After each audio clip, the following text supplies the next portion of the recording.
So in male reproductive system, third part is accessory glands. त्या accessory gland मध्ये 3 glands याच्यामध्ये असतात male reproductive सिस्टीममध्ये. पहिली जी आहे ती आहे seminal व्हेसिकल. Seminal vesicles, and these glands, it is paired one, 2. Then second gland is prostate gland. Prostate gland, it is single, unpaired one, and third one is Cowper's gland. Cowper's gland, this gland is also paired, 2 are there. याला आणखीन एक नाव आहे दुसरं. Cowper's gland is also known as bulbourethral gland. Bulbourethral gland असे आपण याला म्हणू शकतो. तर पहिल्यांदा पाहू सेमिनल व्हेसिकल. सेमिनल व्हेसिकल प्रत्येकाचेच याचं लोकेशन आधी द्यायचं. तर seminal vesicle it is located in male reproductive system. It is located just posterior side of the urinary bladder. आपण urinary bladder जी पोझिशन पाहिली होती अशी मेल रिप्रोडक्टिव्ह सिस्टीममध्ये, आणि असा युरेथ्रा पास होत होता. तर याच्या पोस्टेरियर साईडला इथे असे लीफच्या आकाराच्या अशा दोन अशा सेमिनल व्हेसिकल्स असतात. त्याला एक छोटीशी डक्ट असते सेमिनल व्हेसिकलला, आणि इकडनं जो टेस्टिस पासून असा जो वास डिफरन्स इथे एंटर होत आहे तो या ठिकाणी वास difference, this is the long duct. It joins with this duct. या डक्टसोबत तो जॉईन होतो आणि त्याच्यापासून नंतर एक छोटीशी 2 सेंटीमीटर लॉंग अशी इजॅक्युलेटरी डक्ट तयार होते आणि ती युरेथ्रामध्ये इथे ओपन होते. इकडनं सुद्धा वास डिफरन्स येईल, याच्या डक्टची जॉईन होईल आणि नंतर युरेथ्रामध्ये ओपन होईल. तर याचे जे काही सिक्रिशन्स आहेत या सेमिनल व्हेसिकलचे सिक्रिशन्स हे या स्पर्ममध्ये तिथे मिसळतात. सेमिनल व्हेसिकलचं जे सिक्रिशन आहे त्याला आपण सेमिनल फ्लुइड म्हणू. Seminal secretion of seminal fluid, it is whitish fluid and it contribute about 60% of total सीमेन. सीमेन म्हणजे काय? सीमेन हे एक मिक्सचर आहे स्पर्मॅटोझोआ आणि ह्या तिन्ही ग्लँडचे सिक्रिशन्स. तर ह्या प्रत्येक ग्लँडचं सिक्रिशन हे काही प्रमाणामध्ये त्याच्यामध्ये असतं. त्यातलं 60% म्हणजे जास्तीत जास्त प्रमाण हे सेमिनल फ्लुइडचं असतं. सेमिनल फ्लुइडमध्ये काही केमिकल्स असतात. कुठले केमिकल्स? तर पहिलं आहे फ्रुक्टोज. प्रत्येकाचं फंक्शनसुद्धा लक्षात ठेवा. फ्रुक्टोज जे आहे ते या सिमेनमध्ये असणारे जे स्पर्म्स आहे किंवा स्पर्मॅटोझोआ, या स्पर्मॅटोझोआला एनर्जी प्रोव्हाइड करायचं काम करतात. It provides energy to sperms. कारण फ्रुक्टोज ही शुगर आहे. जसं ग्लुकोजपासून आपल्याला एनर्जी मिळते तशी फ्रुक्टोजचं सुद्धा ऑक्सिडेशन होतं आणि त्याच्यापासून एनर्जी मिळेल स्पर्मला फॉर ट्रॅव्हलिंग. त्याच्या मूवमेंटसाठी किंवा ट्रॅव्हलिंगसाठी फ्रुक्टोजकडून त्याला एनर्जी प्रोव्हाइड केली. दुसरं कंटेंट जो आहे सेमिनल फ्लुइडचा तो आहे फायब्रिनोजन. फायब्रिनोजन आपल्या ब्लडमध्ये सुद्धा असतो. हा फायबरचा बनलेला आणि ह्याचे फायबर्स असतात. फायब्रिनोजन हे जे आहे एक प्रकारचं प्रोटीन आहे आणि हे फायब्रिनोजन या सीमेनला कोॲग्युलेट करायचं काम करतं. कोॲग्युलेट, इट कोॲग्युलेट्स द सीमेन फॉर्मिंग बोलस. एक प्रकारचा बोलस असा गोलाकार आकार एक स्ट्रक्चर तयार करण्यात येतं आणि मग ते वजायनामधून असं जे स्ट्रक्चर असतं ही पूर्ण फेलोपियन ट्यूब आणि या ठिकाणी युटरस आणि इथे वजायनल पार्ट. तर ह्या वजायनामधून स्पर्म्स जे सीमेनमधले स्पर्म्स हे पुढे पास होणार आहे त्या सगळ्यांचा सीमेनचा एक असा ग्लोब्युलर ॲग्ल्युटिनाइज असं मास तयार करणे किंवा त्याला कोॲग्युलेट करण्याचं काम जे आहे ते फायब्रिनोजन करतो आणि जेणेकरून ते पुढे ड्राईव्ह करता येईल स्पर्म्सला. हे झालं फायब्रिनोजनचं फंक्शन. आणि तिसरं जे आहे ते आहे प्रोस्टॅग्लॅंडिन. यामधला कंटेंट प्रोस्टॅग्लॅंडिन. प्रोस्टॅग्लॅंडिनचं फंक्शन काय? तर हा प्रोस्टॅग्लॅंडिन जो आहे तो रिव्हर्स पेरिस्टॅल्सिस करतो याच ट्रॅकमध्ये. This is the female reproductive tract. म्हणजे वजायना, युटरस आहे, नंतर इकडे ओव्हिडक्ट आहे.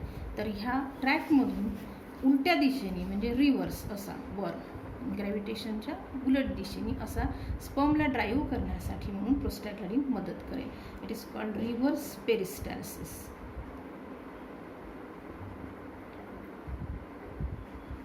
रिव्हर्स पेरिस्टॅल्सिस.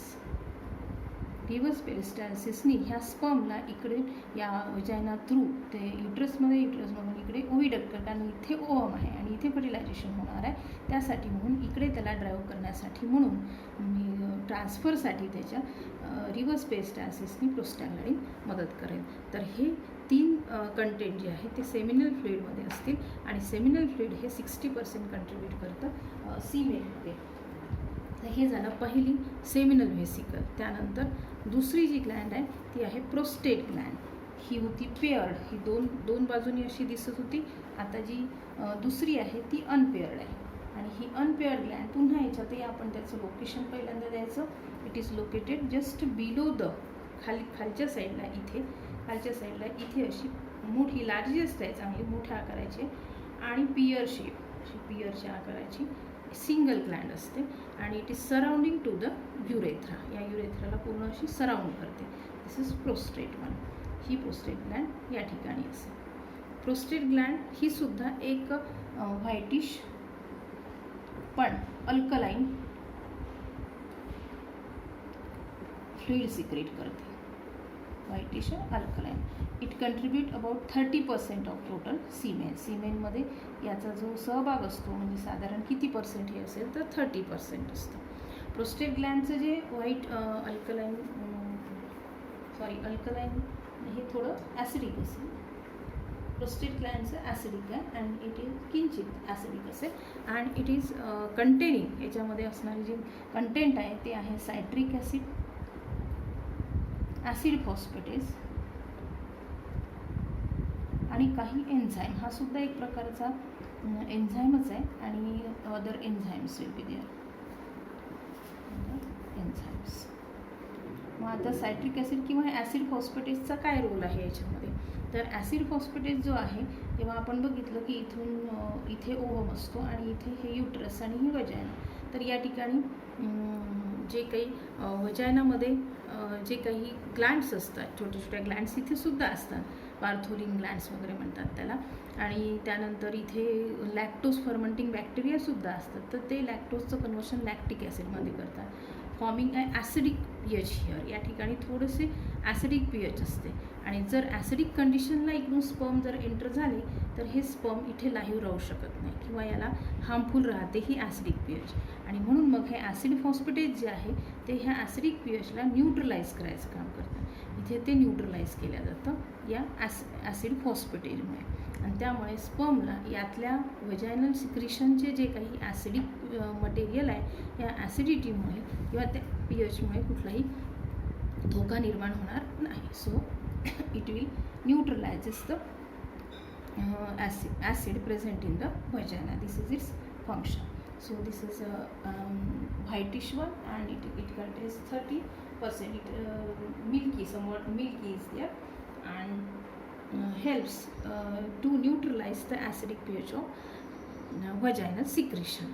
तर ही झाली प्रोस्टेट ग्लँड. प्रोस्टेटबद्दल आणखीन एक आहे की at the age of 50 or above 50 मेनमध्ये साधारणपणे फॅटी कन्झम्पशन जे जास्त असतं ज्यांचं किंवा फॅट आहारामध्ये जास्त असते त्यांच्यामध्ये ह्या प्रोस्टेट ग्लँडचा कॅन्सर होण्याची शक्यता वाढते.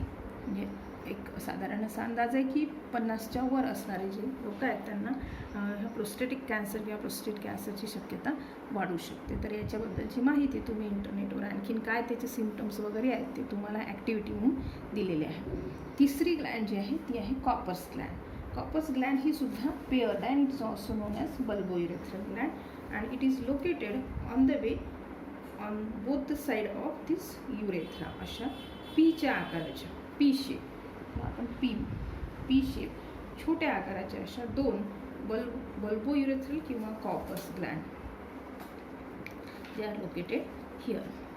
हे सुद्धा एका छोट्या डकनी याला अटॅच झालेले आहे. या प्रोस्टेट ग्लँडमध्ये सुद्धा असेच लोब्युल्स होते 30 to 40 लोब्युल्स जे ओपन होतात ह्या युरेथ्रामध्ये. सगळे हे युरेथ्रामध्ये इथेच ओपन होत आहे. फक्त ही सेमिनल व्हेसिकल जी आहे तिचीच डक्ट फक्त वास डिफरन्सला जॉईन होतात.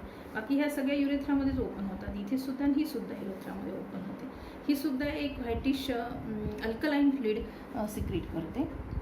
Whitish, milky and alkaline. हे अल्कलाइन असेल. याच्यातलं फ्लुइड. आणि ह्यातलं जे फ्लुइड आहे कॉर्पस ग्लँडचं किंवा बल्बोयुरेथ्रल ग्लँडचं जे फ्लुइड आहे याचं फंक्शन काय, तर याच्यामध्ये असणारे जे काही कंटेंट आहे ते न्यूट्रलाइज करतात. सॉरी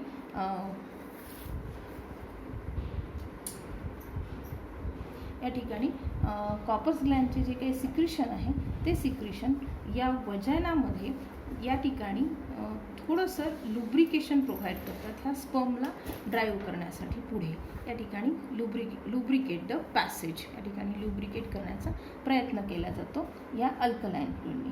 तर याच्यामध्ये बल्बोयुरेथ्रल किंवा कॉर्पस ग्लँडचा एवढाच रोल आहे. तर ह्या 3 ग्लँडबद्दल असेसरी ग्लँड्स आहेत यांचा असेसरी असा रोल आहे सिमेन तयार करणे. ह्या 3 ग्लँडचे जेवढे सिक्रिशन्स असतील ते आणि स्पर्म आणि secretion of all the glands, all this glands, secretion of seminal vesicle, then prostate ग्लँडचं सुद्धा सिक्रिशन आणि कॉर्पस ग्लँडचं सिक्रिशन, ह्या तिन्हीचं मिळून जे तयार होतं मटेरियल दॅट इज कॉल्ड सीमेन, त्याला म्हणतात सीमेन.